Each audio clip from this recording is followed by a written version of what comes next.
we've always been on the debt path in order to kind of get the infusion of capital to reach the next milestone. So even to this day, yes, we have debt and obligations, but there are no other outside shareholders. So for Stephanie and I, that was a conscious decision. Having said that, I did spend 3 months in Silicon Valley as part of the Canadian Technology Accelerator, and that was put on through Foreign Affairs Canada. Basically, they pick a handful of entrepreneurs, they send you down to the Valley or New York, like Diana went through, and really give you a lot of awesome connections. Had an amazing pitch, and the feedback that I was getting, we were looking at, okay, well, why don't we try to raise $5 million? And the feedback that I was getting was, well, if you've gotten this far, why mess it up? Basically, why bring in some other third party who's now going to try to steer you in a different direction, who's going to be on your case, trying to make decisions for you, who's really not educated? And as much as I kind of, I guess, bury my heart, felt like, as an entrepreneur, you feel like a failure. You didn't raise the capital that you'd set out to do. We're seeing head nods. That I think the truth of the matter is it actually turned out to be a great kind of decision in a certain way. So I'm grateful for kind of how we went about it. So the key is obviously, since we did are taking kind of a debt approach, then make sure you can find it and service the debt commitments that you have. I guess I'll give you my 2 cents worth on the topic, but 6 companies raised angel capital for some, raised institutional capital, didn't raise the capital and bootstrap. So I've gone through every single path nearly possible, and raised non-equity financing as well, debt financing as well. And I would say the best possible path, if you have the choice, is to not raise capital if you're able to. And it really depends on what you're looking to build, right? If you're building business consumer software, chances are your capital requirements are gonna be a lot lower than if you're gonna build a biomedical device, right? Or a drug that's gonna require FDA regulations. So really depends on what you're looking for. I'm not gonna lie, it's really, really shitty to raise capital in Canada compared to the Bay Area or San Francisco. That said, it's miles better than it was even 3, 4, 5 years ago. Capital has become much more mobile, When I first started, no one in the Bay Area, which is where the vast majority of venture capital resides, would ever invest in anything that was more than a 100-kilometer drive from their offices in Sand Hill Road. Reason is because they get enough deal flow that is of quality, plus they just simply weren't comfortable or had a track record in investing successfully abroad. So why go and hop on a plane to do your board meetings in a company that is maybe marginally better, maybe probably not even better, because they haven't been able to get the comfort of investing in a company that's outside of California. That said, there's been an enormous amount of exits that has happened since, yours included, where Canadian companies have taken either capital from the US and Canada and have shown that we can build global world-class companies. So it's gotten a lot better, but it's still crappy. So if you're looking to build a business-to-consumer company, like say, for example, something that is social networking related or mobile messaging, chances are you're much better off being within a 100-kilometer radius of where Sand Hill Road, which is just in Palo Alto next to Stanford. You're going to get a much higher likelihood of getting the meetings that you need, whether they be planned or unplanned, in order for you to be successful. That said, you can still be successful in Canada, it's just a lot harder. And if you're looking to build a business-to-business technology company, like let's say it's enterprise software, it's storage, or maybe it's even biomedical, it matters a little bit less, but even so, it's usually a lot easier doing in the Bay Area. Now there are advantages to raising capital in Canada as well. If you're a CCPC or a Canadian controlled private corporation, there are large benefits to for starting and having the headquarters in Canada. One of the key reasons is because of SR&ED credits, the SR&ED tax credits, which allow you to get 50% or more back for every dollar you spend in R&D. That's enormous. For games, you get 40% back from the OMDC, which is a entertainment production tax credit. The cost of living is anywhere between 20 and 30% lower than San Francisco. So your dollars go a lot further. So there's a lot of advantages to headquartering and raising capital in Canada as well. I can go on forever about this, but ultimately there are pros and cons to each one. I think it depends on the type of software, or sorry, the type of company you're looking to build, and how comfortable you are and your confidence in blowing the doors off of people that you go to the Bay Area by still staying in Canada. Because if you're amazing, then sure, you can even out the advantage that your peers have in the Bay Area. But if you're like an average entrepreneur and you need every advantage you can get, and you're building a business consumer company, you probably want to be in the Bay Area, or at the very least, have dual presence, where your R&D is in Toronto or in Canada with a very significant presence in the Bay Area, so you can attract that capital. Seemingly conflicting pieces of advice really quick on capital raising. Try not to raise capital if you can. Keep your equity as much as possible. If you do raise as much fucking money as you possibly can in one shot. The first time. Right? Don't worry about dilution. Just take as much money as you can possibly get, so that if you fail the first time, you have money to buffer you to do a pivot or a change in strategy. Okay? And then the third one is, this one I don't know if I should say. If you're raising capital and it's your first time, no, I would say, I actually meant to say, don't try to pitch. Let other people pitch you. Focus on the product. Focus on building value. Chances are you're building something that doesn't actually need any real capital if you're building a piece of software. I'm assuming you're building a piece of software, chances are you don't need to raise any money. What you may have to do is get creative and give away equity for services, or get really good at convincing your friends to code for you with the hopes that you'll be able to pay them back somehow with beers, nachos, or shares. I had a job at Accenture for 8 years. I started my entrepreneurial ventures at 30. It was, you started at what, 14? I started at 30. So I had 8 years of working at a massive consulting company, graduated comp sci with the skin of my teeth, and then joined that. And then left and did my entrepreneurial stuff, and I bootstrapped. And I went from, over $100,000 a year job to having my last few $1,000s in the bank, newly married with a kid on the way. And that's sweat. Like that takes balls. Yeah, like that's exactly right. And that's like, shit, we're doing, you're trying to get money, you're trying to do client work while trying to build a product, and that's, it's hard as hell.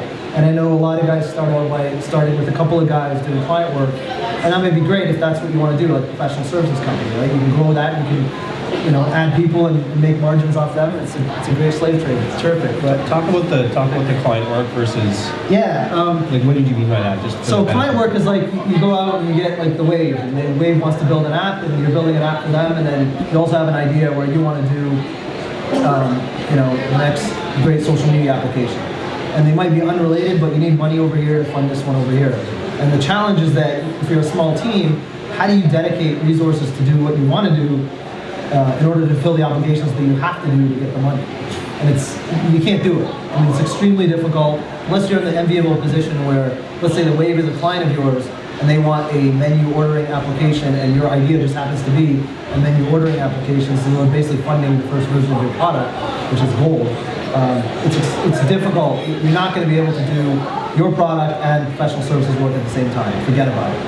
If you're worried about raising money versus thinking more about your product and what you want to do, you're not doing the right thing. Don't worry about raising money. Don't worry about dilution. Don't worry about any of the convertible debt. If you're spending all your time thinking about that and you're not spending time building what you should be building, then you're not doing the right thing. If you got $1 million for your startup, you would have absolutely no idea what to do with it. You would screw it up. Likely, I started my first company with $1,500. And that money is actually probably still available to you guys. It's through the summer company program. It's available to all students who are returning. It's nothing. I think it was $1,500 at the beginning of the summer. A little bit of mentorship was pretty bad, and then $1,500 at the end. But it was pretty bad. But it was just having that little bit of money, and then being able to figure out like how do you make $1 first. A lot of people get focused on like how do I make 10 million or how do I make 1 million. If you don't know how to make $1, you'll never be able to make $10 or $100 or $1,000, and that is my biggest lesson as an entrepreneur and what I usually coach people on. They're way too grandiose and they don't even know what to do with the money when it arrives. Would you spend your first $1,500 on? Product, like it was for the beads, so like sourcing materials, like I made all my own mala beads for the first. Right. What else did I spend it on? I had a Facebook page. I sold through Facebook for like 5 months before I was even able to afford a website. And what that did, at the same time, a friend of mine got $16,000 from her dad to start a jewelry company. She never made $1. Mine's still going and it's doing quite well. So just to put in perspective, you probably need a lot less money than you think you need. Secondly, anyone I know who has raised capital successfully, it's taken so much of their energy that they don't know if they would ever do it again. If they had to, like, you might as well take a year of your life and be like, this is going to be the time that I'm going to spend with my potential investors, and you're essentially marrying them. If you can, like, bootstrap, try to do something with nothing. You know, take that $1,000 or $10,000, kind of go to your friends and family. That's the other thing a lot of investors believe. If you can't get money from friends and family, the people that know you and believe in you, why should they give you money? Yeah, the less money you have, the less expensive the mistakes will be. Like if you had $3,000, you would have learned that with $3,000. If you had $300, you would have learned it with $300. The other thing that I didn't touch on with capital is it's so easy now to either get money from the government through certain grants. I know a guy who I was in CTA in New York with. He got over $1 million worth of grants through different things. He's like an expert grants. And there's also crowdsourcing. As you guys have probably heard of, Indiegogo and Kickstarter.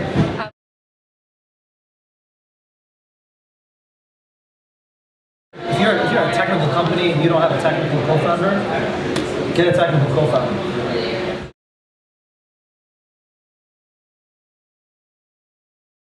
What's becoming more important is people are joining a company not because it pays X number of dollars, but more because they want to be part of something that's doing something significant. They want to be part of a culture, be part of a winning team. So I think that story needs to be told really well. There's ways that entrepreneurs can do that and be clear about what your story is, the stories that we're telling here. If you're looking to join a startup, which there seems to be a lot of people that are interested in doing that, what startups are looking for? At least the startups I've been involved in, which is about half a dozen, we always look for people that buy into the vision and the mission. And where the candidate has a certain passion that resonates with me or the company. So let's say I'm running a game company right now. We're looking for people that are really passionate about games. It's not enough that you tell me you play StarCraft 8 hours a day. It's gotta be more than that. It's gotta be the fact that I have all these side projects where I've created fan art for games, or I've created my own games on the side that is outside of school, that I contribute to these open source libraries that help other gamers do whatever. So being able to show that you go above and beyond, and that you're also able to wear many hats is also important, because you're going to not have a typical job when you do a startup. You're going to be wearing many, many hats. One day you could be doing marketing or helping with marketing. The next day you could be working with finance. The next day you could be standing in a booth doing recruiting. So you got to be really dynamic, especially in an early stage startup where everyone wears multiple hats. So those of you that are looking to join a startup, passion is super important. Being able to show that you actually want the job and you're able to show that you have a track record of doing things outside of school that is related to what you're applying for is going to be super important. Your ability to go and create a portfolio of work that backs that up is going to be important, whether you're an artist or a programmer or a marketing person, something that shows concrete work. And how do you get this kind of portfolio of work? And portfolio, I use it fairly liberally. It's just anything that you can show, you can point to, experiences that have sort of residual outcome that you can point to that would show me that you would be a good candidate. And oftentimes, it's about you going and not looking for immediate rewards. So some of the best things I've done in starting companies or building a track record was like doing things at a loss or doing things for free. The smartest guy in the room is not the smartest guy in the room. It's the guy that brought the smart people together. And so if you're good at bringing smart people together and they're going to have great arguments and you can referee between them to get to the right answer, you know, the best thing you can do is bring smart people together. And I went so far as to give up part of my own salary to hire a kid just because I thought he had the chops. And I didn't know what to do with him yet, but I wanted him. I didn't want to lose him because really special talent you don't get a lot. And if you find somebody like that, you figure out how to keep them. They actually have to believe in what you're doing more than believing in the salary, because the worst thing you want is somebody just taking a job for the salary. Recruiting is all about like the law of attraction. It's about creating a culture that people want to be part of, and then you draw them in, and it's very much like an art, not a science.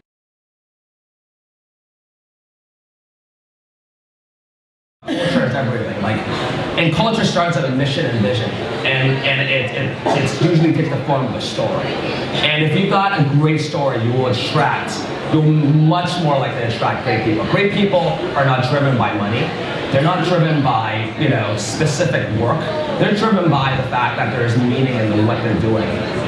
Because the greatest developers and engineers and marketing people that I've worked with, they all have offers everywhere. They can get a job anywhere. In fact, I have software developers that are getting paid probably a third of what they could probably get somewhere else.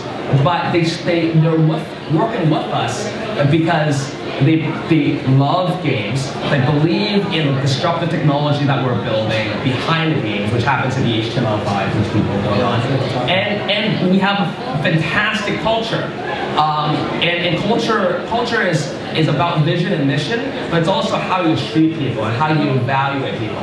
We have a very value and employee-centric culture where we believe at the pinnacle of the company is our talent and our employees, and wrapped around that is our values. Meaning, we evaluate every one of our employees around our core values. That's how they get promoted.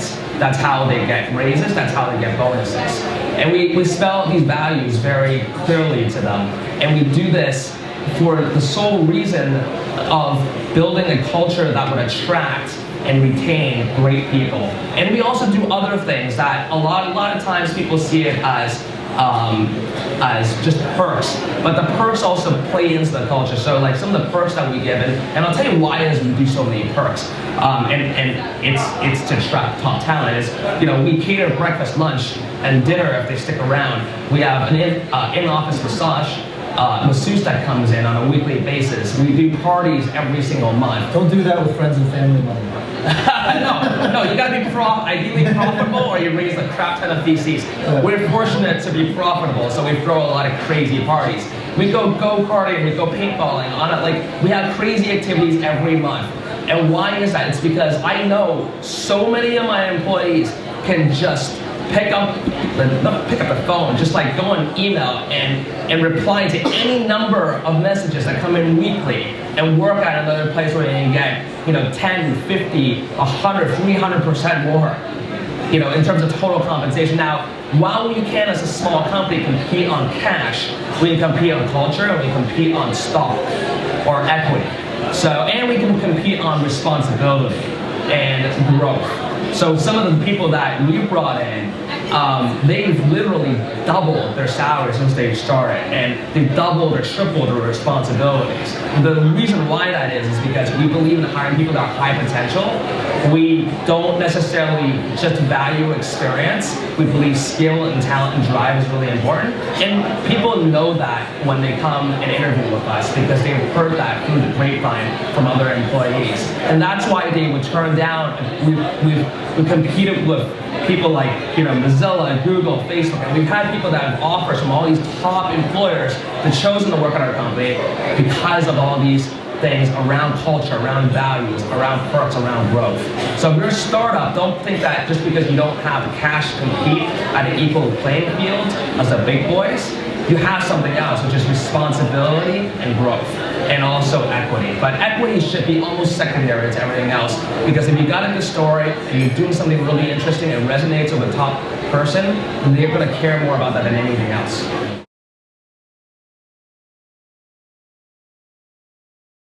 Government resource we used a lot of. If you're looking to start a game company, OMDC provides 40% back on every dollar you spend, which is insane.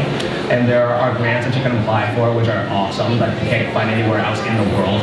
If you're looking at R&D, you can apply for strike credits. I love that. It's, you know, it's literally like you get 50 cents for every dollar you spend on R&D, and this is for salaries. It's because there's so much information that if you have the drive and the curiosity and the passion and the desire, there's so much information on the internet that is so amazing. And you can actually sometimes even interact with some of these amazing people if you know how to pitch them and get one-on-one time with some of these people. So you just gotta be resourceful. And don't just limit yourself to London. I mean, there's like a world of information literally inside your phone.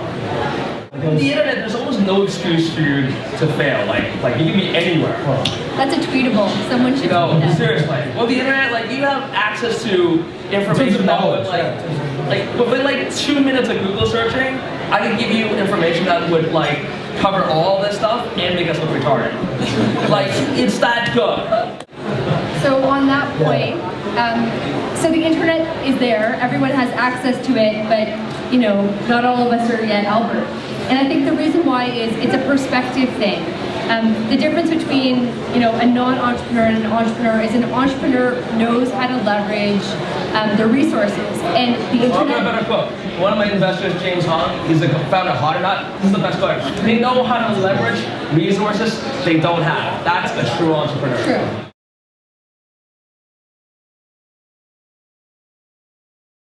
So we talked to a couple of companies that wanted to acquire us.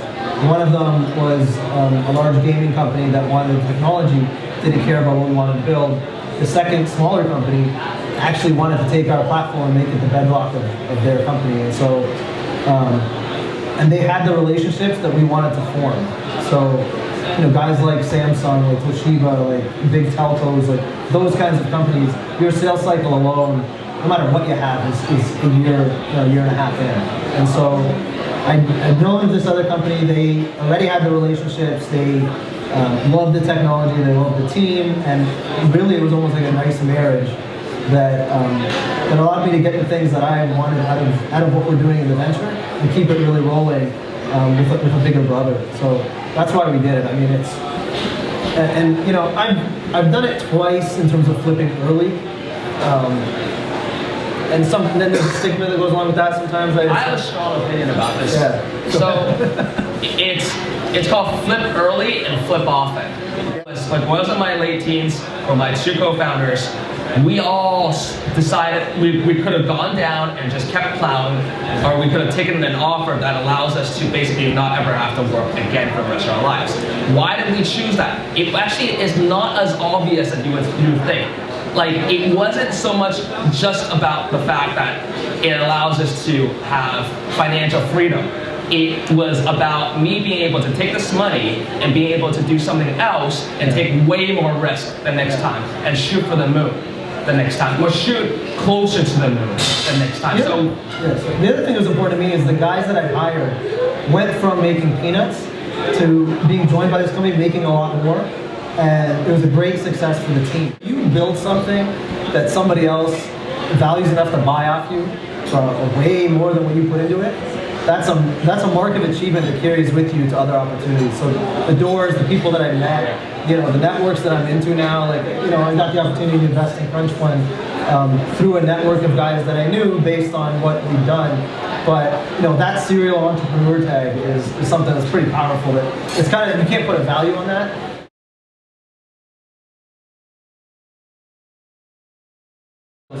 Don't build a company looking to flip it, because you're not going to build a company of value.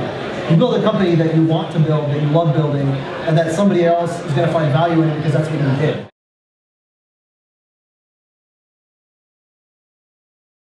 So we announced our product at TechCrunch Disrupt in San Francisco, and I did a lot of legwork before that to make sure that we got it right up. We got it right up on the last day of the event, not when every Tom, Dick, and Harry was going on and getting it, you know, on it for 5 seconds.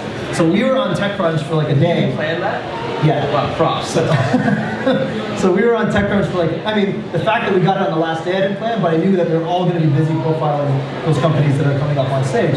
So, and we actually got written up by MG Siegler, who, and it was happenstance that then he went on to be part of Crunch Fund, and then now he's at Google Ventures, and you know, it's great to have that connection, but it's all about that network. But the thing is that we got written up, you know, I timed it because we actually weren't ready to launch, right? It was a show and sell kind of thing.